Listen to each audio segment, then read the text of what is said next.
할렐루야. 하나님의 큰 은혜가 함께하기를 주님의 이름으로 축원합니다. 종교개혁가 마틴 루터가 이런 말을 했습니다. 기독교인과 비기독교인을 구별하는 결정적 기준, 그게 뭐냐면 지나간 일을 감사할 줄 아느냐 모르느냐에 있다, 이런 말을 한 적이 있어요. 대단히 공감되는 얘기 같습니다. 물론 비기독교인이라고 해서 그들의 삶 속에서 감사가 없는 건 아니지요. 예수 안 믿어도 감사를 표현하는 사람들 많이 있잖아요. 감사를 말합니다. 그러나 대부분의 감사는 조건적 감사예요. 조건적 감사.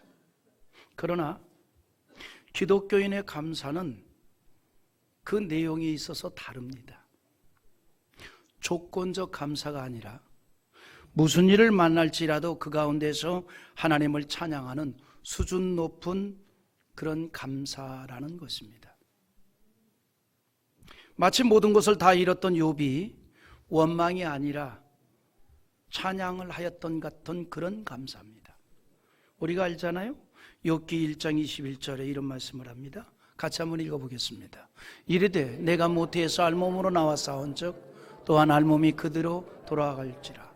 주시니도 여호와시요 거두시니도 여호와시오니 여호와의 이름이 찬송을 받을지어다. 할렐루야.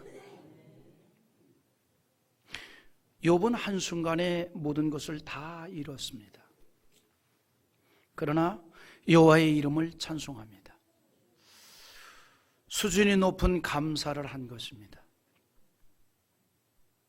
모든 주권이 하나님께 있다는 믿음에서 보여주는 신앙적인 행동입니다. 이것이 구원받은 성도의 모습이라는 거예요. 이런 차이가 있습니다. 조건적 감사가 아니에요. 어떤 상황에서도 그 속에서 역사하시는 하나님의 선한 역사를 바라보고 감사하는 거예요. 하나님께서는요, 그 백성들을 통해서 찬송받기를 원하십니다. 그래서 이사야 43장 21절에 이 백성은 내가 나를 위하여 지었나니 나의 찬송을 부르게 하려 함이니라 라고 했습니다.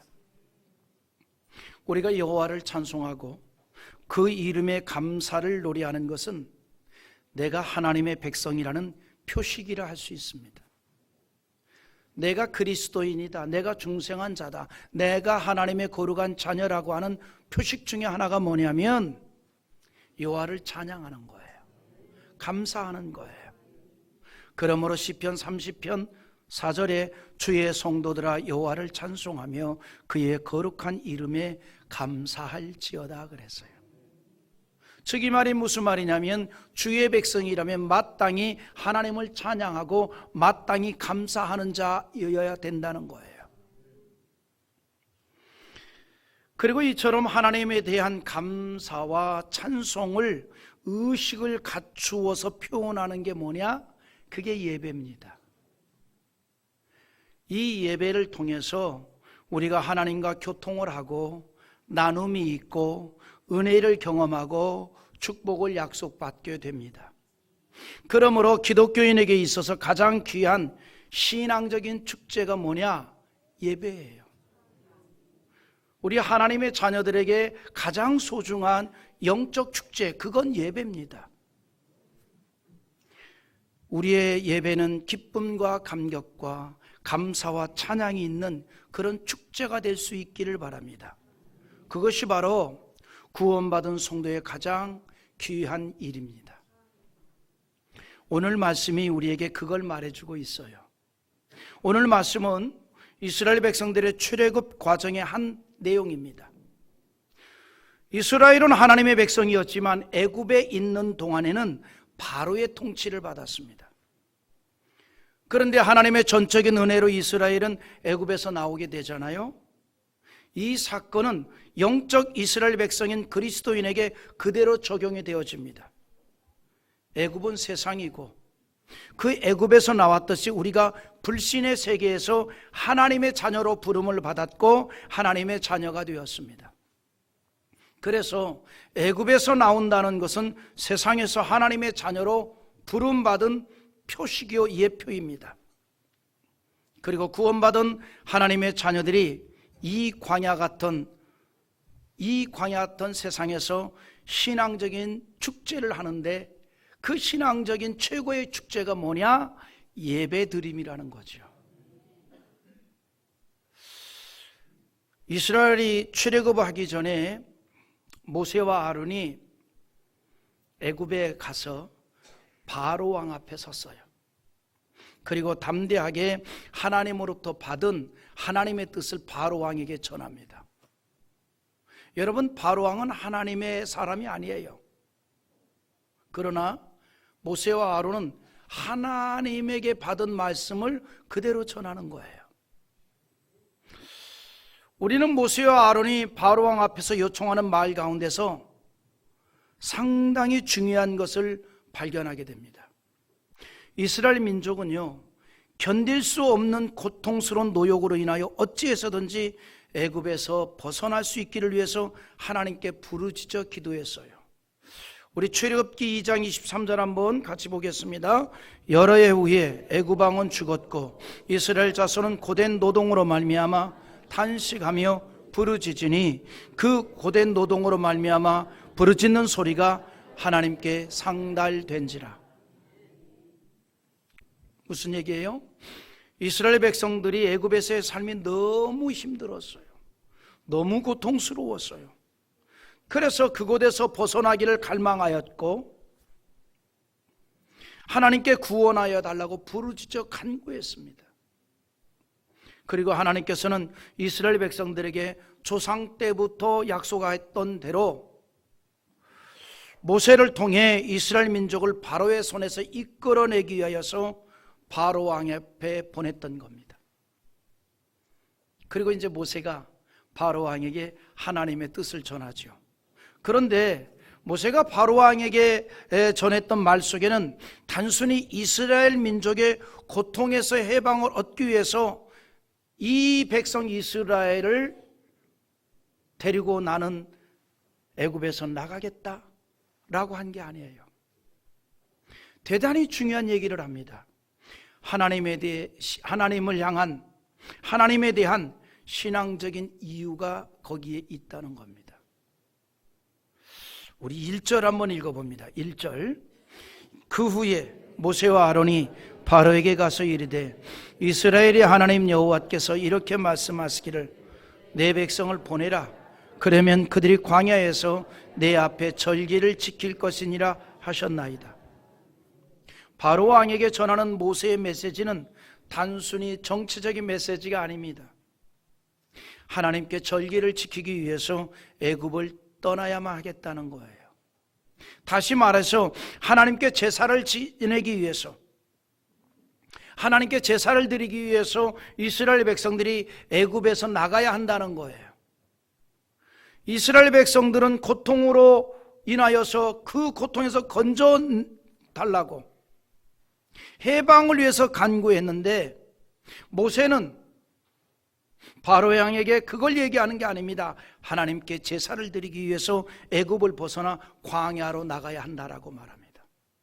그것도 단순한 제사가 아니라 희생 제사를 말합니다. 우리 또 한번 읽어보겠습니다. 3절 한번 읽어봅니다. 같이 봅니다. 그들이 이르되 히브리인의 하나님이 우리에게 나타나셨은즉 우리가 광야로 사흘 길쯤 가서 우리 하나님 여호와께 제사를 드리려 하오니 가도록 허락하소서. 여호와께서 전염병이나 칼로 우리를 치실까 두려워하나이다. 뭐라고 얘기합니까? 하나님 여호와께 제사를 드리려 한다 그랬습니다. 모세는 지금 바로 왕 앞에서 이스라엘 민족의 특권을 요청하고 있는 거예요. 여러분, 하나님께 예배를 드리고 영광을 돌리는 것은 하나님의 백성들에게 허락된 특권입니다. 이스라엘은 하나님을 위해서 선택한 민족이었습니다. 하나님의 영광을 위해서 선택했습니다. 그리고 하나님은 그 선택받은 이스라엘 민족을 통해서 영광 받기를 원하셨습니다. 이사야 43장 7절에 내 이름으로 불려지는 모든 자 곧 내가 내 영광을 위하여 창조한 자를 오게 하라. 그를 내가 지었고 그를 내가 만들었다 그랬습니다.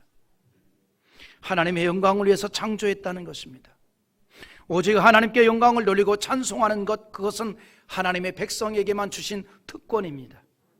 그러므로 이사야 42장 8절에 나는 여호와이니 이는 내 이름이라 나는 내 영광을 다른 자에게 내 찬송을 우상에게 주지 아니하리라 그랬습니다. 하나님은 선민 이스라엘 민족을 통해서 영광받기를 원하십니다. 마찬가지로 이제는 영적 선민으로 선택을 받은 그리스도인을 통해서 영광받기를 원하십니다. 저와 여러분을 통해서 하나님께서는 찬송받기를 기대하시고 예배를 원하십니다. 하나님은 우리의 예배 가운데 임재하시고 예배를 통해서 은혜를 주시고 예배를 통해서 축복하십니다. 그래서 예배는 그리스도인에게 주신 하나님의 특권이라는 사실입니다. 모세는 바로 왕에게 그 사실을 전한 거예요. 이스라엘 민족이 단순히 애굽의 고통의 자리에서 벗어나는 것이 목적이 아니라는 거죠.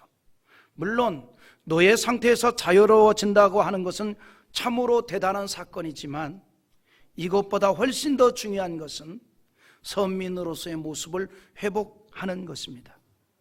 바로의 통치 아래에 있는 이스라엘은 선민으로서의 모습을 나타낼 수가 없었던 거예요. 그러므로 하나님께서 이스라엘 민족을 출애굽시키고자 하는 궁극적인 목적은 그들을 노예 상태에서 자유하게 하시는 것만이 아니라 그들이 하나님께 제사 드리는 백성이 되도록 한 겁니다. 예배 드리는 백성이 되도록 한 것이라 이 말입니다. 하나님께서는 그러한 비전을 모세에게 주었고 모세는 그것을 그대로 바로 왕에게 전했던 것입니다. 애굽 땅을 떠나가는 출애굽 역사의 서두에서 모세는 예배를 요청하고 예배를 강조합니다. 모세는 살아계신 하나님을 예배하는 것만이 민족과 역사의 운명을 바꿀 수 있는 비전이라고 확실히 믿었던 겁니다. 출애굽을 앞두고 있는 모세는 다른 어떤 것보다도 예배의 특권을 요청했다는 것은 중요한 의미가 있습니다. 모세는 이스라엘 민족이 광야로 나가야 하는 이유에 대해서 하나님께 예배하기 위함이다라고 정확하게 얘기했습니다. 왜 하나님께 제사를 드리는 것을 광야로 얘기했을까요? 왜 꼭 광야에 나가서만이 하나님께 제사를 드려야만 한다고 했을까요? 그것은 하나님께 드리는 제사의 성별됨을 위한 것입니다. 모세는 하나님께 성별된 예배를 드리고자 했습니다. 그래서 모세가 3절에서 우리가 광야로 사흘길쯤 가서 우리 하나님 여호와께 제사를 드리려 하오니 라고 합니다. 이유가 있습니다. 모세는요, 우상으로 가득한 애굽이 아니라 구별된 공간에서 하나님께 예배 드리기를 원했던 것입니다. 여러분, 당시 애굽이 어떤 나라입니까? 최고의 문명을 자랑하는 나라입니다. 그러나 그 땅은 우상과 세속으로 너무나 가득했던 거예요. 여러분, 이런 게 있습니다. 뭐냐면요, 밤은 밤이어야 하거든요. 밤은 밤이라는 말이 무슨 말입니까? 밤은 어두워야 돼요. 그런데 잘 사는 나라, 돈 많은 나라, 경제적으로 풍부한 나라는 밤이 아니에요. 밤이 낮처럼 환합니다. 인위적인 방법으로 불야성을 이룹니다. 그런데 특징이 있습니다. 그런 불야성을 이루는 곳마다 한결같이 사람이 짐승이 되는 놀이 문화가 너무나 많다는 거예요. 우리로 말하면 그런 동네에서 영업하고 이런 분들 들으면 상당히 기분 나쁘겠지만, 다 그런 건 아니지만 그런 데가 있다는 거죠. 야탑, 무슨 뭐 또 서연, 뭐 이런 데 말이죠. 모란 같은 데. 거기는 낮에는 오히려 조용해요. 밤에는 불야성이에요. 벅적벅적해요. 너무나 마시고 취하고 타락할 요소들이 너무나 많은 거예요. 밤은 그냥 밤이어야 돼요. 그런데 보세요. 가난한 나라일수록 밤은 밤이에요. 캄캄합니다. 그래서 여러분, 우리 동네는 말이죠, 밤도 대낮 같아. 그거 자랑거리 아니에요. 그냥 밤은 밤이어야 돼요. 하나님께서 밤에는 그냥 밤으로 여기도록 만들어놨는데 뭐 하려고 그 밤에 불을 밝히고 그냥 12시를 넘기고 1시, 2시, 3시까지 돌아다니고 놀게 만듭니까? 전부 사람이 아니라 짐승이 되게 하는 그런 요소들이라 이 말이죠.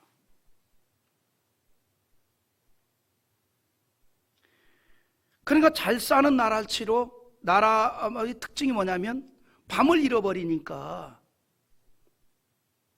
다 사람들이 타락을 향했는데 달려가도록 만들어놨단 말이죠. 당시 애굽은요, 최고의 문명을 자랑하고 있었지만 두 가지가 너무나 많은 나라입니다. 우상과 세속이 가득한 곳이었어요. 그 속에 하나님의 백성들이 있는 겁니다. 광야는 어떤 곳입니까? 그 어떤 세속의 문화가 없습니다. 찬란함도 없습니다. 오직 황량하고 적막한 광야입니다. 그곳은 세속의 때를 벗어버리고 전능하신 하나님께 몰두하며 하나님의 임재를 경험하기에 합당한 장소였습니다. 광야는 이스라엘 민족이 하나님 앞에 서기에 가장 합당하고 적절한 장소입니다. 여러분, 그리스도인이 드리는 진정한 예배는 구별됨이 필요합니다. 우리가 예배를 드릴 때마다 그 공간이 애굽이 아니라 광야가 될 수 있어야 합니다. 무슨 얘기입니까? 우리의 시선이 뺏기지 않아야 된다는 거죠. 오직 하나님만을 바라볼 수 있어야 한다는 겁니다. 이스라엘 백성들이 나가려는 광야는 푸른 초원이라든지 혹은 들꽃이 만개하여 볼거리가 있는 그런 땅이 아닙니다. 아무런 볼거리가 없습니다. 황량한 광야입니다. 이스라엘의 시선을 빼앗길 것이 없습니다. 모세는 그런 환경과 공간에서 하나님께 제사를 드리겠다는 것입니다. 예수님께서 기도에 대한 교훈을 하시면서 말씀한 것이 있습니다. 너희는 기도할 때에 골방에 들어가 기도하라. 마태복음 6장 6절에서 너는 기도할 때 내 골방에 들어가 문을 닫고 은밀한 중에 계신 내 아버지께 기도하라. 은밀한 중에 보시는 내 아버지께서 갚으시리라 그랬습니다. 이 말씀에는 여러 가지 의미가 있습니다. 골방에 들어가라는 것은 세속과의 단절을 말하는 것입니다. 세속과의 단절 가운데 경건을 이룰 수가 있고 온전히 하나님을 바라볼 수 있기 때문입니다. 하나님은 우리의 예배에서 그러한 골방의 신앙을 원하고 계십니다. 잡다한 세속에서 단절하고 온전히 하나님을 향하는 시간이 되는 예배가 되어야 합니다. 모세는 이스라엘에 출애굽하면서 제일 먼저 하나님께 제사 드리는 것을 말했습니다. 하나님께서는 모세와 아론을 통해서 이스라엘 민족을 출애굽시키기 전에 먼저 예배를 가르쳤다는 겁니다. 이스라엘 백성들이 출애굽을 할 때 기쁨과 감격은 지금까지 전혀 경험하지 못한 것이었습니다. 최고의 기쁨과 감격이었고 그 흥분은 하나님에 대한 찬송으로 표현이 되었습니다. 오직 하나님을 향했습니다. 우리가 드리는 예배가 바로 그런 흥분으로 드려질 수 있다면 최고의 예배가 될 것입니다. 그런 예배가 바로 참된 예배입니다. 그리고 그 같은 참된 예배를 경험한 사람이 은혜로운 신앙생활을 할 수가 있는 거예요. 예배를 통해서 오직 하나님을 향하고 세상을 단절한 경험을 가진 자가 세상에서 죄를 단절하고 하나님의 역사를 이루어갈 수가 있는 것입니다. 우리가 예배를 통해서 그런 시간이 될 수 있어야 하고 그런 은혜를 위해서 예배를 자주 드리는 거예요. 예배는 그리스도인에게서 가장 가치 있는 축제입니다. 모세는 이스라엘 백성들이 출애굽하는 이유를 바로에게 그걸 얘기했습니다. 광야에서 하나님 여호와께 제사를 드리기 위함이다. 출애굽한 이스라엘 백성들의 가장 중요한 일이 바로 그거예요. 하나님께 예배 드리는 일입니다. 세상에서 하나님의 자녀로 부름을 받은 그리스도인의 가장 중요한 일이 바로 그겁니다. 예배 드리는 일입니다. 믿음의 조상 아브라함이 그것을 우리에게 보여줍니다. 아브라함은 가는 곳마다 제단을 쌓았고 장막을 쳤습니다. 장막이 아브라함의 육신적 필요를 대표하는 것이라고 한다면 하나님께 제사를 드리기 위한 제단은 아브라함의 영적 필요를 대표하는 것이라고 할 수 있습니다. 제단은 아브라함에게 있어서 하나님과의 믿음의 표현이요 하나님과의 교통의 순간이었습니다. 자리였습니다. 그리스도인이 이 세상에서 신앙생활에 유익을 얻고 도움을 얻기 위해서 필연적으로 필요한 요소들이 여러 가지가 있습니다. 예를 든다면 하나님의 말씀과 찬양과 기도와 헌신입니다. 이것은 우리의 신앙생활의 필연적 조건들입니다. 그런데 우리가 드리는 이런 공식 예배는 이런 신앙생활에 필요한 조건들이 다 포함되어 있습니다. 그러므로 신앙생활을 정말 잘하고 싶습니까? 당연히 예배에 집중하십시오. 하나님 앞에 예배 드리는데 정성을 하십시오. 관심을 가지십시오. 기독교 신앙에 있어서 예배가 차지하는 가치는 절대적입니다. 그리스도인이 이 세상을 살아가면서 예배의 삶은 필연적이에요. 예배는 그리스도인에게 있어서 당연한 일입니다. 그런데 그 당연한 일이 방해를 받을 수 있습니다. 모세가 바로에게 이스라엘 백성들이 광야에서 하나님 여호와께 제사를 드리도록 하여 달라라고 하였을 때 바로가 모세의 말을 거짓말로 몰아갑니다. 이스라엘 백성들이 그 말을 듣지 못하도록 더욱 고된 일을 하도록 명령을 내립니다. 우리 한번 읽어봅시다. 8절과 9절 한번 같이 봅니다. 또 그들이 전에 만든 벽돌 수레대로 그들에게 만들게 하고 감하지 말라. 그들이 게으름으로 소리질러 이르기를 우리가 가서 우리 하나님께 제사를 드리자 하나니 그 사람들의 노동을 무겁게 함으로 수고롭게 하여 그들로 거짓말을 듣지 않게 하라. 우리 하나님 여호와께 광야에 가서 제사를 드려야 되겠다. 이것이 바로 하나님의 백성된 이스라엘 백성들의 모습이라고 하는 것을 말할 때에 바로는 그거 헛된 이야기다, 거짓말이다. 그 모세의 말에 이스라엘 백성들이 유혹받지 못하게, 거기에 쏠리지 못하게 더 무겁게 노동률 강하게 하라. 그런 명령을 내려요. 여러분, 오늘날에도 마찬가지입니다. 그리스도인이 하나님께 예배를 드리는 일은요 가장 귀한 일이고 하나님의 모든 것을 경험할 수 있는 축제입니다. 그러나 우리의 현실은 때때로 그것을 귀하게 받아들이지 못하게 하는 거죠. 세상의 삶이 너무 고되고 힘이 들어서 또는 너무나 바빠서 귀한 예배를 귀하게 여기지도 드리지도 못하게 할 때가 있다는 겁니다. 그러나 우리는 예배에 힘써야 합니다. 예배는 그리스도인의 신앙에 유익이 되는 모든 요소가 말씀드린 대로 다 들어있어서 신앙에 도움을 주는 종합 비타민이라고 말할 수 있습니다. 우리는 이 예배를 통해서 영적 힘을 얻게 됩니다. 이 예배를 통해서. 요즘 사람들이 비타민 참 많이 챙겨 먹습니다. 육신을 위해서. 우리의 영혼도 건강해야 되지 않겠습니까? 그래서 우리의 영혼이 건강하기 위해서 우리도 비타민 좀 챙겨 먹읍시다. 그게 뭐냐면 예배예요. 예배는 그리스도인에게 종합 비타민제를 먹는 거예요. 그래서 우리가 예배를 통해서 영적으로 강건해질 수가 있는 겁니다. 모세가 말한 대로 내 백성 이스라엘이 애굽에서 이렇게 살 사람들이 아니다. 내 백성 이스라엘은 광야에서 하나님 앞에 예배를 드려야 될 사람들이다. 예배를 드려야 될 사람들이다. 오늘 여러분들은 이렇게 주일날 예배의 자리에 있어야 할 사람들이에요. 애굽에 있어야 할 사람들이 아니에요. 여러분들은 주일날 이렇게 예배의 자리에 있어야지 남한산성이라든가 경관 좋은 바닷가에 있을 사람들이 아니에요. 그래서 이렇게 다 함께 모여 예배 드리는 거 아닙니까? 예배 자리에 있어야 돼요. 그런데 이러한 예배는요, 신앙의 교육에도 대단히 유익합니다. 여러분, 기독교 교육에 있어서 가장 중요하고 가장 효과 있는 방법이 뭘까요? 예배입니다. 예배. 여러분, 공적 예배만 잘 드려도 기독교 교육을 잘하고 있는 거예요. 공적인 예배만 잘 드려도 기독교 교육을 잘하고 있습니다. 그러므로 우리의 2세들이 바른 신앙으로 성장되기를 원한다면 예배를 잘 드리도록 훈련을 시키십시오. 예배보다 더 좋은 기독교 교육의 방법이 없습니다. 하나님께서 우리에게 예배라고 하는 정말 좋은 것을 주었습니다.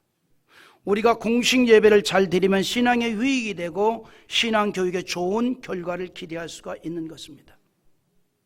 우리를 향한 하나님의 그 은총을 우리가 깨우치면서 하나님을 향한 온전한 예배를 드리는 영적 습관을 길러주는 거예요. 영적 습관을 길러준다. 우리말에 3살 버릇이 80까지 간다는 말이 있습니다.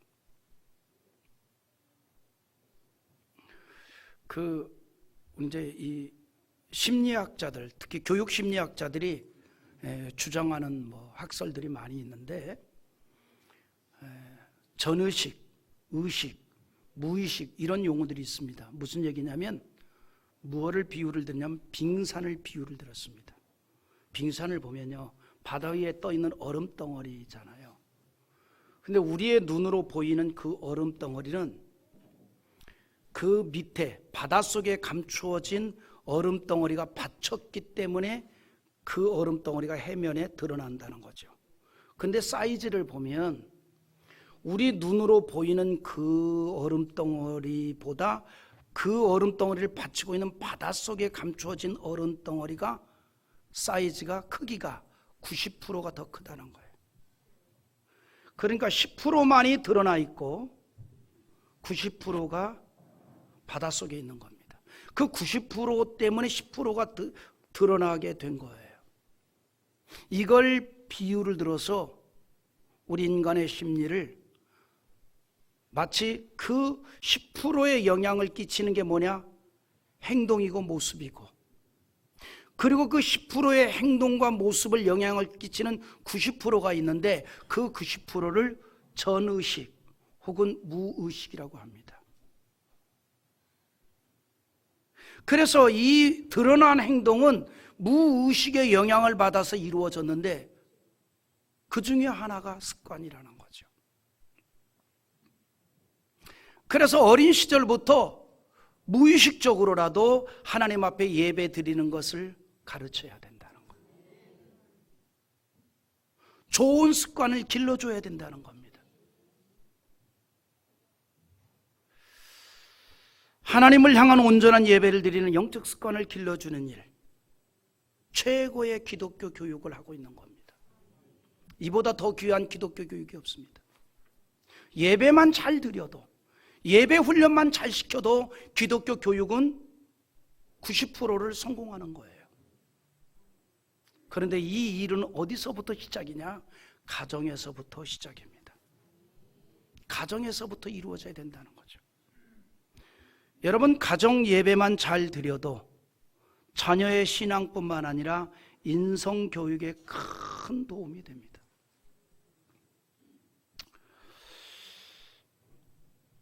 여러분, 우리의 예배는요, 하나님의 인정을 받는 순간이 되고 하나님의 축복의 통로가 됩니다. 또 우리의 예배는 후손들에게 축복의 물줄기를 흘려보내는 것과 같습니다. 이처럼 예배는요, 우리에게 유익한 것들이 너무나 많이 있습니다. 그러므로 예배를 귀하게 여겨야 하는데, 따라서 우리의 다음 세대들이 훌륭한 그리스도인이 되기를 원한다면 어릴 때부터 예배 훈련을 시켜야 합니다. 어릴 때부터 예배 훈련을 시켜야 돼요. 무의식적으로라도 예배 훈련을 시켜야 됩니다. 어릴 때부터. 그래서 3살 버릇이 80까지 가는 거예요. 3살 어린아이 때부터 공식 예배 훈련을 자꾸 시켜야 돼요. 어떻게 하면 될까요? 예배를 함께 드리면 돼요. 공적 예배를 함께 드리면 돼요. 그래서 자주 우리가 이런 공적 예배를 어렸을 때부터 더 많이 드리게 만들어야 돼요. 오늘 다세대 예배는 그런 의미가 있습니다. 그리고 가정 예배를 회복해야 합니다. 저는 우리 성도들이 이렇게 얘기하고 싶습니다. 이제 가정 예배를 회복하자. 가정 예배를 매일 드리면 좋겠지만 그게 어렵다면 최소한 일주일에 한 번이라도 가족이 모여 함께 예배 드릴 수 있기를 바랍니다. 가정 예배 드리십시오. 내 가정을 하나님의 축복의 공간으로 만드십시오. 그리고 부모가 자녀들 앞에서 여호와 하나님에 대한 신앙의 고백을 보이시기를 바랍니다. 그래서 그 아이들도 3살 버릇이 여들이 가는 신앙적 습관이 길들어지게 만드는 거예요. 여러분의 가정은 하나님이 주신 최고의 축복의 공간 아니겠습니까? 그 공간을 천국으로 만듭시다. 영적인 은혜가 넘치는 그런 공간으로 만듭시다. 그 일을 위해서 이제 가정 예배를 회복하는 겁니다. 일주일에 한 번이라도 가족이 모여서 찬양하고 기도하고 성경 말씀을 나누시길 바랍니다.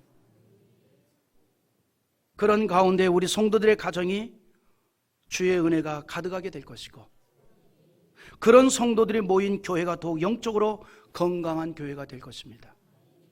지난주에 이어서 제가 교회 세움 시리즈 2번째 설교를 전하고 있습니다. 교회가 세워가는 일에 가장 중요한 일이 뭘까요? 예배가 예배다워지는 겁니다.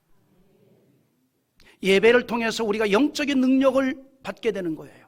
하나님과의 교통이 이루어지는 겁니다. 그럴 때 우리 교회가 건강한 교회로 세워지게 될 것입니다.